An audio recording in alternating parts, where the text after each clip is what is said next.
Bonjour, ceci est un message d'intérêt général. Heidi les copains. Aujourd'hui, on va parler un petit peu ensemble. Je vais vous expliquer ce qui se passe, ce qui va se passer par rapport à ma transition. Les changements que je vais vivre, les changements que vous allez voir. Je vais essayer de faire ça cool.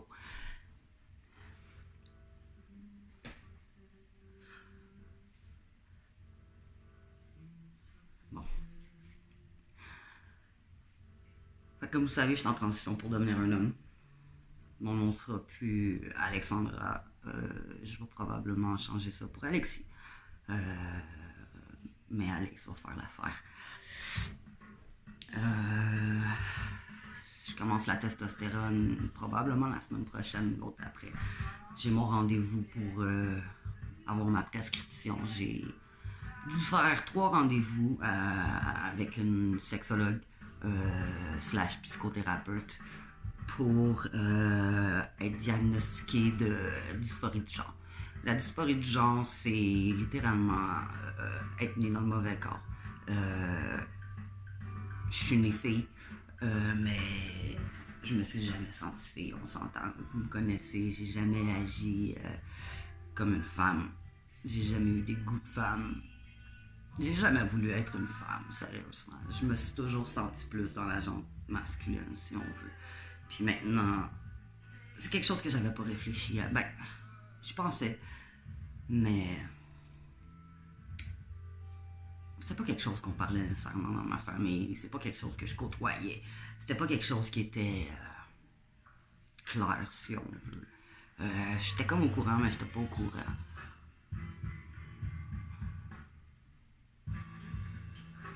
Jusqu'au jour où ma blonde m'en a parlé. Puis que j'ai vraiment réfléchi, puis que j'ai trouvé que ça faisait du sens. Parce que je me déteste physiquement. Je me suis jamais aimée physiquement. Mes bras, mes jambes, j'ai pas de problème avec ça, mais c'est plus mes parties intimes.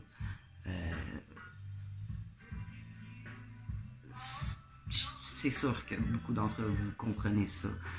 C'est quoi avoir à vivre avec une partie de son corps qu'on déteste. Mais là, c'est pas juste détester, c'est comme j'ai expliqué à ma sexologue, si j'aurais pu,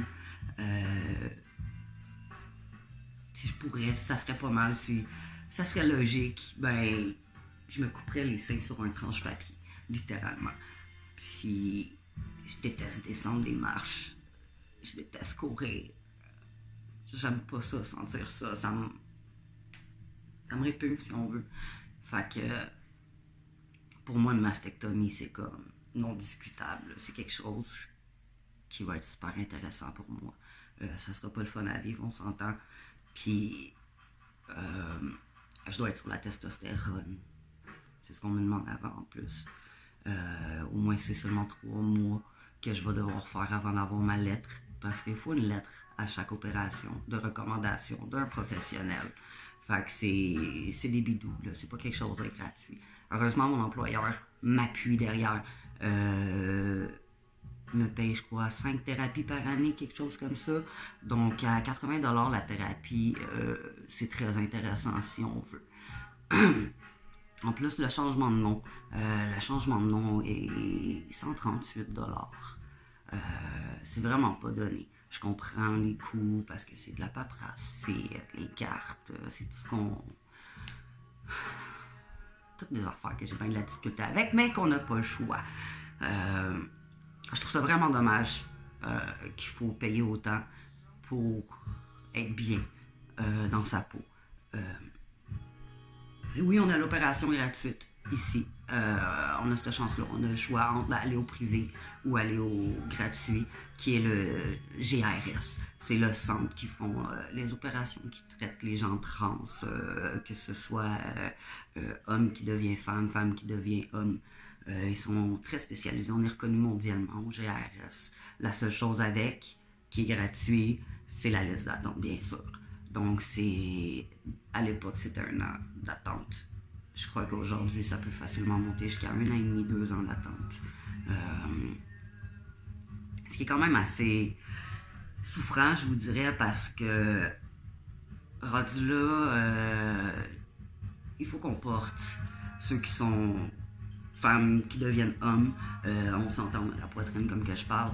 Puis on n'a pas le choix de porter ce qu'on appelle un binder. Je sais pas comment ça s'appelle en français. Mais je vais vous montrer ça ressemble à quoi. Je vous dis que c'est assez inconfortable. C'est littéralement comme les femmes qui portent des corsets à longueur de journée. Médicalement parlant, c'est reconnu, c'est dit que tu ne portes pas ça plus que 8 heures par jour. Si on calcule qu'une journée de travail est de 8 heures, on n'a pas calculé le transport avec ça. Ça fait des journées de 10 heures, 11 heures si on veut. Puis en plus de travailler physiquement, c'est très étouffant, c'est souffrant. J'ai des douleurs au sternum, j'ai des douleurs aux côtes. Lui que je porte présentement n'est pas de bonne qualité. C'est dit partout qu'il faut acheter des bonnes qualités, mais j'avais pas l'argent à ce moment-là, puis ben, un ami à moi me l'a vendu pas cher. Donc j'ai sauté sur l'occasion. Mais j'en entends un pour la poste. C'est 2 à 4 semaines pour les recevoir, puis ça coûte 55$. Je souhaite fortement que ce soit plus confortable que ce que je porte présentement. Vous allez peut-être comprendre en vous le montrant. C'est une camisole. On a plusieurs formats. Il y a le format demi-corps, il y a le format camisole. En tout cas, il y en a plein. Là. Moi, je préfère camisole parce que c'est lui qui paraît plus discret. Puis généralement, ben, c'est reconnu qu'un homme porte une camisole sur son chandail. Donc, au départ, ça a l'air d'une camisole très simple. Ça a quasiment l'air confortable, mais vous voyez que ça écrase la poitrine vraiment beaucoup. Puis quand on lève, on a une deuxième partie qui est littéralement attachée. Puis comme vous voyez, c'est des snap-on. On a plusieurs gauges ici, mais moi c'est un asiatique cheapette. Je sais pas combien il l'a payé mon chum, là, mais il me l'a vendu vraiment pas cher. C'est ça ici qui fait. Ça c'est comme un élastique, mais un élastique très serré. Je vous le dis, c'est comparable à un corset. C'est littéralement comparable à un corset. Je peux pas aller chercher une grande bouffée d'air. Faut toujours que je prenne des petites respirations. Imaginez travailler physiquement avec ça en plus. Donc, c'est vraiment dommage d'avoir à attendre aussi longtemps pour la mastectomie. Mais bon, on fait ce qu'on peut avec ce qu'on a. Hein? Sinon, c'est 7 à 8 000 $ payés au privé. Sincèrement, j'ai pas d'argent pour ça. Donc, on oublie le projet. On va y aller pour le gratuit. Après ça, pour le futur, il va y avoir l'hystérectomie. On enlève la machine à bébé, ce qui veut dire sûr et certain plus de menstruation. Mais ça veut dire que j'aurai plus d'estrogène dans mon corps. Donc la testostérone va devenir cruciale à ma survie si on veut. Il va falloir que je me pique à chaque semaine. J'ai pas encore la dose parce que c'est mon endocrinologue qui va me le dire. Mais à chaque semaine, pour le restant de mes jours, il va falloir ça que je me pique. On a le choix entre l'intramusculaire ou du sous-cutané. Sinon, il y a l'option du gel qu'on applique sur la peau, sur les épaules, dans le dos, sur les cuisses, les fesses, je crois. Il y a les patchs aussi. Mais je me dis que pour commencer, je préférerais l'injection parce que mon corps il va le reconnaître plus rapidement. Je me dis qu'après la 5e année, c'est là qu'on atteint le top du changement, si on veut. Donc, après la 5e année, je vais probablement virer au gel ou au patch. Mais pour le 5 ans, pour être sûr que tout se passe bien, que j'aille l'effet à 200%, je vais y aller par injection. Ça sera pas facile. Mais il faut faire la paix. J'ai vu une vidéo qui m'a super encouragé, puis la seringue, ça va être la chose qui va me donner ce que je veux atteindre. Donc, il ne faut pas que je la voie comme un ennemi, mais comme une amie, une meilleure amie.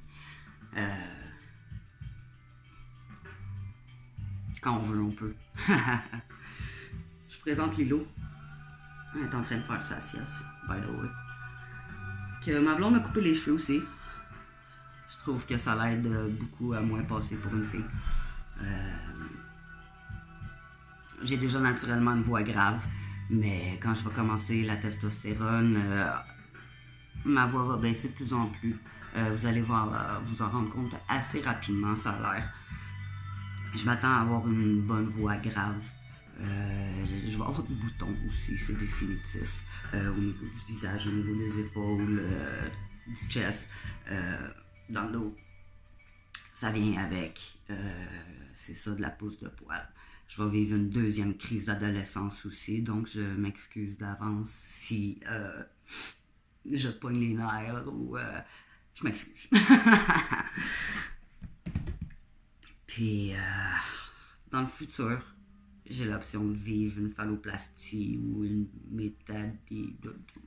En tout cas, le mot est un petit peu compliqué pour moi, mais c'est vraiment dans longtemps, donc je prends pas la peine de réfléchir à ça tout de suite. Ce qui veut dire ce qui se passe en dessous de la ceinture. Puis de toute façon, c'est un choix personnel.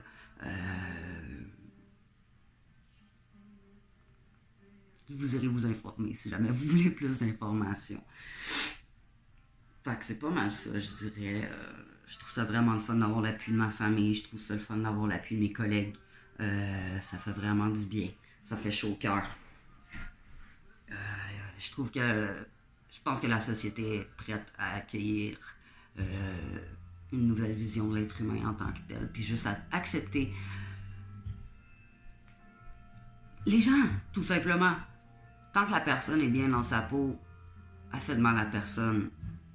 C'est pas ça à la base qu'on veut, que tout le monde soit heureux.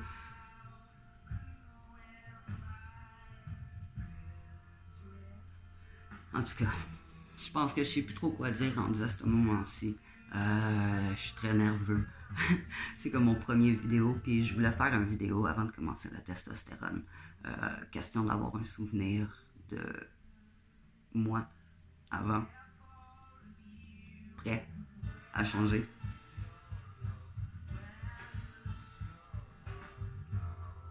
J'espère être heureux enfin. Je me sens bien avec ma décision. J'espère que vous allez l'accepter. Il y en a beaucoup qui l'acceptent, mais j'espère vraiment que tout le monde va accepter cette situation, peu importe la personne qu'ils vont connaître. C'est plus ça que je veux dire. Tout le monde mérite d'être aimé. Si tout le monde aurait un peu d'amour dans sa vie, je pense qu'il y aurait beaucoup moins de souffrance, puis il y aurait beaucoup moins de violence. Big love, les eyes.